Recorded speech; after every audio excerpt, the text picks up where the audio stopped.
حرمت روح پیمبر یک نظر کن سوئے ماں.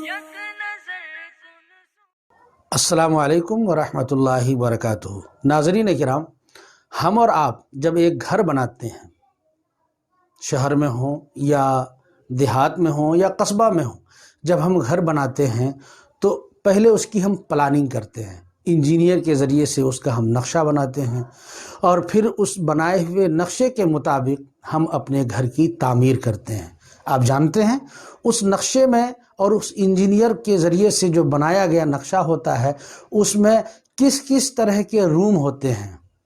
ہم اور آپ اچھی طرح جانتے ہیں کہ ہم اپنے اس گھر میں تمام طرح کی آشائش اور تمام طرح کے روم کو ہم تیار کرتے ہیں. مثلا ہمارا بیڈ روم وہ الگ ہوگا، اسی طریقے سے اسٹڈی روم ہمارا وہ الگ ہوگا، کچن روم الگ ہوگا، باتھ روم الگ ہوگا. یعنی ہر چیز کے لیے آپ ایک پلیس کو متعین کرتے ہیں، فکس کرتے ہیں. اسٹڈی روم فکس کرتے ہیں، باتھ روم فکس کرتے ہیں، بیڈ روم فکس کرتے ہیں، کچن روم تک فکس کر دیتے ہیں. حتیٰ کہ اب تو یہ بھی آیا ہے کہ ہم ٹی وی روم بھی بناتے ہیں تاکہ لوگ وہی جا کر کے دیکھیں جو بھی ٹی وی وغیرہ میں دیکھنا ہو. بیڈ روم کو آپ اس سے الگ رکھتے ہیں. یہ ساری چیزیں آپ اپنے گھر میں بناتے ہیں، سب کچھ بناتے ہیں. لیکن ذرا آپ اپنے دل پر ہاتھ رکھ کر سوچئے، کیا ہم اور آپ نے کبھی پلے روم بنایا؟ کیا اس کے لیے کوئی جگہ متعین کیا ہے؟ نہیں. میرے مسلمان بھائیوں، اپنے گھر میں اس چیز کو فرسٹ پرائرٹی دیں آپ، کہ سب سے پہلے اپنے گھر میں کوئی جگہ ہو یا نہ ہو مگر ایک پرے روم، یعنی عبادت گاہ جس کو ہم کہیں، جہاں پر لوگ اپنے گھر کے لوگ اگر نماز پڑھنا چاہے تو وہ نماز پڑھیں. ایسا روم ضرور بنائیں.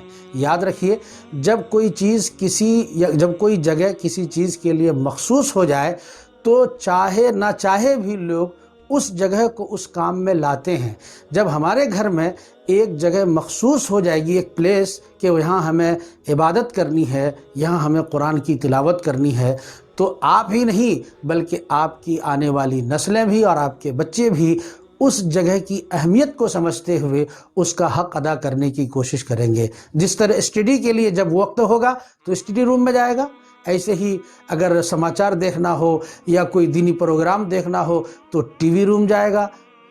لیٹنے کا جب وقت ہوگا تو وہ بیڈ روم جائے گا. کھانے کا جب وقت ہوگا تو کچن روم جائے گا. اسی طرح جب پرے کا وقت ہوگا، جب عبادت کا وقت ہوگا تو وہ بندہ اس جگہ پر جا کر عبادت کرے گا. اس سے ایک طرح سے اپنے بچوں کو ترغیب دینا ہے اور ایک طرح سے ان کی ذہنی پرورش کرنی ہے اور انہیں اس بات کی طرف آگاہ کرنا ہے، متوجہ کرنا ہے، اسے اس بات کی طرف بڑھانا ہے کہ یہ جگہ بھی تمہارے لیے وقت مانگ رہی ہے، یہاں بھی تم وقت دو. تو ناظرین کرام، جب ہم اپنے گھر بنائیں تو اس میں ایک روم چاہے 2 صف ہی کا 4 مصلے کی جگہ ہو یا 5 مصلے کی جگہ ہو، 2 ہی مصلے کی جگہ ہو، ایک روم ضرور پرے روم کے نام سے آپ بنائیں، عبادت گاہ کے نام سے بنائیں، تاکہ اس گھر میں جب عبادت ہوگی تو اللہ تبارک تعالیٰ کی رحمتیں اور اس کی برکتیں نازل ہوں گی. حدیث پاک میں بھی آیا ہے کہ اپنے گھروں کو قبرستان نہ بناؤ.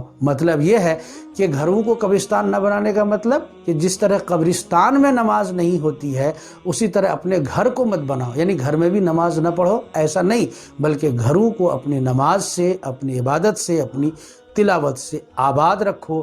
گھر میں رحمت و نور کی بارش یقیناً ہوگی. السلام علیکم ورحمۃ اللہ وبرکاتہ.